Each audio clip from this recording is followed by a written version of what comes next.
আমরা এখন রয়েছি ময়মনসিংহের আনন্দমোহন কলেজে এবং এই কলেজের মূল ফটকের সামনে আমরা যেটা দেখতে পাচ্ছি বৃষ্টির মধ্যে ভিজে বেশ কয়েকজন শিক্ষার্থী তারা রামিসার এই যে ধর্ষণের পর 7 বছরের শিশু পল্লবীর তাকে যেভাবে পাশবিকভাবে নারকীয়ভাবে যে হত্যা করেছে ধর্ষক এবং সেই ঘটনার তীব্র প্রতিবাদ করছেন এবং তারা এই ঘটনার প্রেক্ষিতে এই ফটকের সামনে ধর্ষকের বিচার চাচ্ছেন, ধর্ষক মুক্ত বাংলাদেশ চাচ্ছেন এবং নারীর সম্মান, দেশের সম্মান, ধর্ষকের বিচার চেয়ে তারা কিন্তু আজকে এই শিক্ষার্থীরা এখানে দাঁড়িয়েছেন এবং তারা বলছেন যে নারী যেভাবে তাদের যে স্বাধীনতা, তাদের চলাফেরা, তাদের কথাবার্তা, তাদের যে স্বাধীনতা সেটি তার ক্ষুণ্ণ হচ্ছে এবং সেই জায়গা থেকে যেন নারী তার অধিকার ফিরে পায় এবং নারী তার যে স্বাধীনতা সেটি ফিরে নারীদেরকে কোনোভাবেই যেন কুদৃষ্টিতে দেখানো হয়।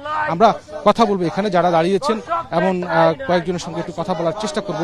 আমরা একটু জানতে চাই আজকে আপনারা এই যে একটা রামিসার যে ধর্ষণের পর রামিসারকে যেভাবে পাশবিকভাবে হত্যা করা হয় সেই বিষয়ে আপনারা দাঁড়িয়েছেন, একটু জানতে চাই স্বাভাবিকভাবে আপনারা নারীরা কি দাবিটি জানাচ্ছেন। প্রথমত সংক্ষিপ্তভাবে বললে প্রথমত দাবি জানাচ্ছি তার যাতে দৃষ্টান্তমূলক একটি শাস্তি হয়, এটি আমরা দাবি জানাচ্ছি। এর পাশাপাশি বলছি যে বিচার তো অবশ্যই হবে, কিন্তু এই যে আমাদের সমাজে নোংরা মানসিকতা যে তৈরি হচ্ছে এটির প্রতিকার আমরা কিভাবে করব সেই প্রশ্নটি আমি রাখছি। কেননা আমরা বিচার করলাম ঠিক আছে, কিন্তু নিচে নিচে বা একটা সমাজে যে একটা কুরুচিপূর্ণ একটা মানসিকতা যে মানুষের মধ্যে তৈরি হচ্ছে, দেখেন একটি শিশু ক্লাস 2-তে পড়ে, সেই শিশুটিকে কি করা হলো, ধর্ষণ করা হলো প্রথমে, তারপরে তাকে কি করা হলো, তার মাথাটি তাকে ওখান থেকে ভাগ করে দেওয়া হলো। এটা তো একটি সুস্থ মস্তিষ্কের মানুষ করতে পারে না। তার এই যে অসুস্থ মস্তিষ্ক আমাদের সমাজে তৈরি হচ্ছে এটির প্রতিকার আমরা কিভাবে করব সেটি সবার আগে নিশ্চিত করা প্রয়োজন এবং পাশাপাশি দৃষ্টান্তমূলক শাস্তি নিশ্চিত করলে কি হবে যে অপরাধীদের এবং আমাদের যে আশেপাশের যে অপরাধী আছে, শত্রু আছে, তারা ভয় পাবে অপরাধ কাজ করতে এবং এর পাশাপাশি যাতে করে এই মানসিকতার একটি পরিবর্তন করা যায় সেটি নিশ্চিত করতে হবে। এই নিশ্চিত করতে গেলে আমার মতে মনে হয় যে আমি অল্প ভাষায় বললে আমাদের যে এলাকা আছে বা আমাদের যে স্থানগুলো আছে দেখবেন এখানে কোনো খেলার মাঠ নাই। বাচ্চারা কি করছে, এখানে খেলাধুলা করে ওদের যে মানসিকতা সেটা বিকাশ করতে পারছে না। ওরা ঘরের ভিতরে বড় হচ্ছে, মোবাইল ফোন নিয়ে বড় হচ্ছে এবং আপনি দেখবেন যে ওরা যে মোবাইলে যা কিছু দেখছে সেই দেখার মধ্যে কিন্তু ভুল আছে। একটা সামাজিক ভাবেই বলেন, রাষ্ট্রীয় ভাবেই বলেন, সেই মোবাইলে যে দৃশ্যগুলো তারা দেখছে, একটা বিজ্ঞাপন যদি আপনি দেখেন সেই বিজ্ঞাপনে কি দেখবেন, একটি হেডফোনের বিজ্ঞাপন ধরে নিন আপনি, সেই হেডফোনের বিজ্ঞাপনে একটি মেয়ে ছোট জামা কাপড় পরে সেই বিজ্ঞাপনটি প্রেজেন্ট করা হচ্ছে। এখন এই ছোট জামা কাপড় পরার তো এখানে কোনো প্রয়োজনীয়তা নাই, তাহলে হেডফোন সবাই ব্যবহার করবে, সেটা পুরুষ হোক মেয়ে হোক। তো সেইখানে এই যে মেয়েদেরকে ব্যবহার করা হচ্ছে, সেই একটা শিশু কিন্তু সেটি দেখছে, একটা মেয়েকে কিভাবে দেখছে, বাজে ভাবে দেখছে, যে তাদেরকে কি করা যায়, কমেন্ট করা যায়, বাজে কমেন্ট করা যায়, এভাবে দেখা যায়। আপনি আলাদা করে আপনার এখন আর পর্ন দেখার প্রয়োজন হচ্ছে না, যে পর্ন দেখে যে মানসিকতা নষ্ট হবে সেটার প্রয়োজন আপনার হচ্ছে না। আপনার সামনেই রেডি করে দেওয়া হচ্ছে, আপনার মস্তিষ্ককে খারাপ করে দেওয়ার জন্য যা কিছু দরকার, আপনাকে খারাপ হওয়ার জন্য যা কিছু প্রয়োজন আপনার সমাজ আপনাকে তৈরি করে দিচ্ছে। সেটি আপনি পথে ঘাটে যেখানে যাবেন আপনি ভালো কিছু দেখবেন না, নিরাপত্তা একটা দেখবেন, আপনি ভালো পরিবেশ দেখবেন না। যখন আপনি একটা খারাপ পরিবেশে বেড়ে উঠবেন আপনি কিভাবে একটি ভালো মানুষ হিসেবে গড়ে উঠবেন? স্বাভাবিকভাবে আপনি একটি ভালো মানুষ হিসেবে গড়ে উঠবেন না। কাজে একটা পরিবেশ নিশ্চিত করতে হবে, সুন্দর একটি পরিবেশ নিশ্চিত করতে হবে যাতে কি হয়, শিশুরা ভালোভাবে বেড়ে ওঠে এবং অ্যাওয়ারনেস প্রোগ্রামগুলো করতে হবে। যারা ধরেন এখন যারা শিশু নেই কিন্তু বড় হয়ে গেছে, তারা অপরাধ করছে, তাদের রিকশাওয়ালা মামা থেকে শুরু করে এই যে যারা এই অপকর্ম আজকে ঘটালো তাদেরকে সহ শুরু করে তাদের অবশ্যই বিচারের আওতায় আনতে হবে।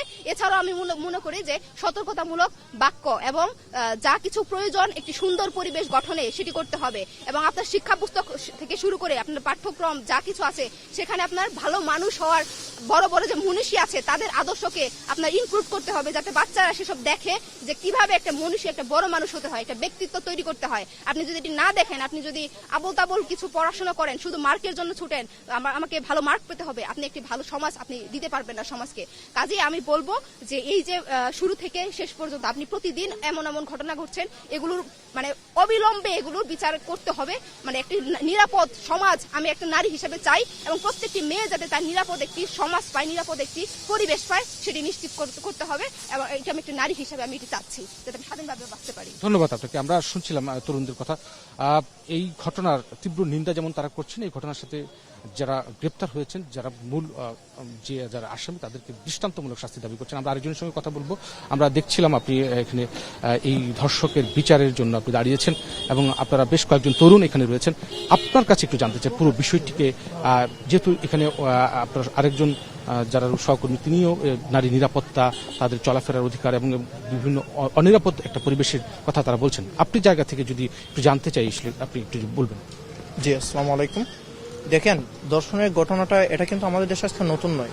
সেই 2003 সাল থেকে আপনি যদি একটু নোটিস করেন, আপনারা এখানে আমাদের দেশের অনেকেই জানে না যে 2003 সালে সিলেটের একটা বাংলোতে একটা 4 বছরের মেয়েকে ধর্ষণ করা হয়েছিল। ওইটার বিচারও এখন পর্যন্ত পাওয়া যায় না। তো ওই 2003 সাল থেকে মানে যেই সরকারি আসুক না কেন, এখন পর্যন্ত ওই দর্শকদের কোনো শাস্তি নেই। আপনি যদি এখনো দেখেন, প্রায় 30,272টা ধর্ষণের মামলা ঝুলে আছে, ফাইল আকারে ঝুলে আছে। আপনি এই দর্শনের যে বৈধতাটা, এটা কি দিয়ে দিবেন? আপনি আমাকে একটু বোঝাতে পারবেন? 2020 সালে দর্শনের সর্বোচ্চ শাস্তি মৃত্যুদণ্ড কার্যকর হওয়ার পরেও কিভাবে 2023 সালে এসে 567 জন নারী শিশু দর্শনের মধ্যে 367টা শিশু দর্শিত হয়? আপনি আমাকে একটু বলতে পারবেন যে এই দেশের মধ্যে আপনি কোন জিনিসটা দিয়ে আসলে দর্শনের বৈধতাটা প্রমাণ করবেন? আসলে দর্শকরা তাদের এই মনের মধ্যে যে একটা সাহস পাচ্ছে, এই সাহসটা হচ্ছে আমাদের নিরাপত্তা। যখনই আমরা আমাদের এই নিরাপত্তা পালন করব, তখনই দর্শকরা তাদের মনের মধ্যে একটা সাহস তৈরি হয় তা এই দর্শন করার জন্য। আসলে আমাদের সমাজটা এমন হয়ে গেছে যে একজন নারী দর্শিত হচ্ছে, এটাকে আমরা একটা সাধারণভাবে নিয়ে নিচ্ছি। একটা শিশু দর্শন হচ্ছে, এটাকেও আমরা সাধারণভাবে নিয়ে নিচ্ছি। এই দেখেন, আজকে কি আমাদের এখানে 4-5 জন থাকার কথা ছিল, কিন্তু কেউ আমাদের এখানে এগিয়ে আসে নাই। এই আমাদের যে না এগিয়ে আসার মন মানসিকতা, আমাদের যে নিরাপত্তাটা, এই নিরাপত্তাটা হচ্ছে দর্শকের একটা শক্তি। আমার কথা হচ্ছে যে আমরা এই সমাজ থেকে সব দর্শকদেরকে বিতাড়িত করবো ইনশাল্লাহ। দর্শকের শাস্তি মৃত্যুদণ্ড, একলে তাকে মৃত্যুদণ্ড কার্যকর করেন, নয়তো তাকে আমাদের হাতে তুলে দেন। কথা হচ্ছে যে দর্শকের সর্বোচ্চ শাস্তি হচ্ছে মৃত্যুদণ্ড। মৃত্যুদণ্ডের উপর আর কিছু নাই। দর্শনের যদি শাস্তি মৃত্যুদণ্ডই হয়ে থাকে, তাহলে এখন পর্যন্ত কিভাবে 30,272টা মামলা এখন পর্যন্ত থানাতে শুধু ফাইলি আকারে রেডি থাকে? আপনি যদি দেখেন, ওই 2003 সাল থেকে শুরু করে এখন পর্যন্ত প্রায় 3টা সরকার এসেছে, 3 জন সরকার এসেছে। ওই 3 জন সরকার আসার পরেও এই দর্শকদের কোনো দর্শনের কোনো কমতি হচ্ছে না। দর্শন হয়েই যাচ্ছে প্রতিনিয়ত। শিশুরা, নারীরা প্রতিনিয়তই দর্শন হয়ে যাচ্ছে। আমরা এটার একটা প্রতিকার চাই। আমরা বলতে চাই যে সরকার ক্ষমতায় আছে, ওই ক্ষমতাসীন সরকারকে আমরা বলতে চাই যে দর্শনের বিরুদ্ধে একটা এমন একটা প্রতিবাদ গড়ে তোলার জন্য, যাতে আর কোনো দর্শক যাতে এটা করার সাহস যেন না করে। আমরা শুনছিলাম তরুণদের কথা, এবং তরুণরা যেটা বলছিলেন যে এই যে ধর্ষক যারা রয়েছেন, দীর্ঘদিন ধরে এই যে বিচারহীনতার একটা সংস্কৃতি গড়ে উঠেছিল, সেই সংস্কৃতির নানান আইনের ফাঁকফোকরে কিন্তু এই সমস্ত অপরাধীরা কিন্তু পার পেয়ে যায়। এবং এই রামিসার মতো এই নারকীয় হত্যাকাণ্ডের ঘটনার পর যেন এই ধরনের পুনরাবৃত্তি না ঘটে, সেই দাবিটি নিয়ে কিন্তু আজকে এই কয়েকজন তরুণ দাঁড়িয়েছেন এবং তারা আশা করছেন যে তারা তাদের সাথে আরো একাত্মতা প্রকাশ করে এবং দ্রুত সময়ের মধ্যে এই যে ধর্ষণের সঙ্গে বা এই হত্যাকাণ্ডের সঙ্গে, রামিসার এই হত্যাকাণ্ডের সঙ্গে যারা জড়িত এবং পূর্বে যে হত্যাকাণ্ড এবং ধর্ষণের শিকার যারা হয়েছেন, তাদের সেই আসামিদের জন্য দৃষ্টান্তমূলক শাস্তি হয়, সেই দাবিটি কিন্তু তারা করছেন। তো সব মিলিয়ে আনন্দমোহন কলেজ থেকে এই ছিল আমার কাছে সবশেষ